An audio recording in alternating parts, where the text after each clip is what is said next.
Hey guys, before we get started learning routines, I want to cover a few things real quick that will make it easier for you to understand what I'm talking about. Sometimes I don't make a lot of sense. So, before we get started, this is what I refer to as a tab. These are cheats. Okay, so we've got top cheat, bottom cheat, stopper, stopper. I refer to this as my silk, or I might call it a flag, either one. I also have cheats in my silk. You can see that there, maybe. Yeah, right there. And there's one right here too. See?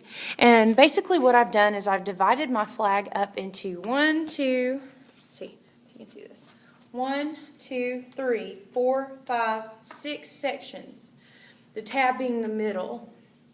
And I have taken electrical tape or guard tape and I've wrapped it around so that it's kind of thick. That way I can actually feel it whenever I grip the pole.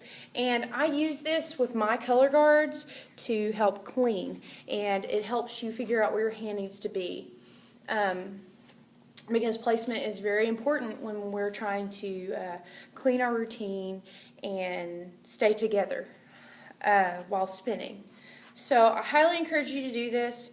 If you do it, the captain, you just need to go ahead and tape your pole first, and then off of the same pole, measure each cheat and tape it accordingly.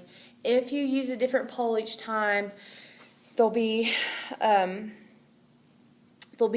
a variance in between the cheat marks, and they'll just get wider and wider and wider. So we won't all be on the same place in the pole. But if we use the same pole every time, they'll all be pretty much the same.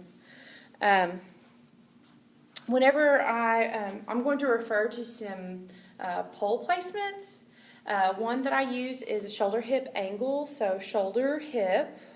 Okay, so the pole is going to run through my shoulder all the way down to my hip, and it's going to be in between my buttons.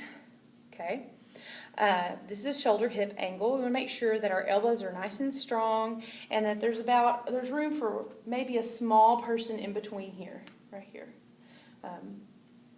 This is a shoulder hip angle. You can hit this here. You can hit this here. Flag can be on the other side, up or down. Okay, shoulder hip angle. When I refer to flat, right flat would be here. Once again, my elbows are nice and boxed out and strong. Left flat would be here. We want to make sure we're about at our belly button and that we're not holding one end higher than the other. Right shoulder and left shoulder. Okay.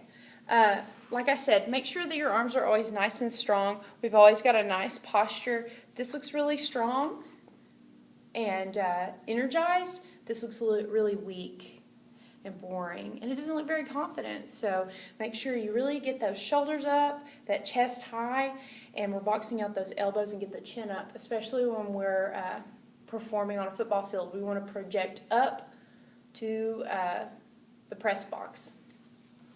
So those are a few things that you need to know before we get started.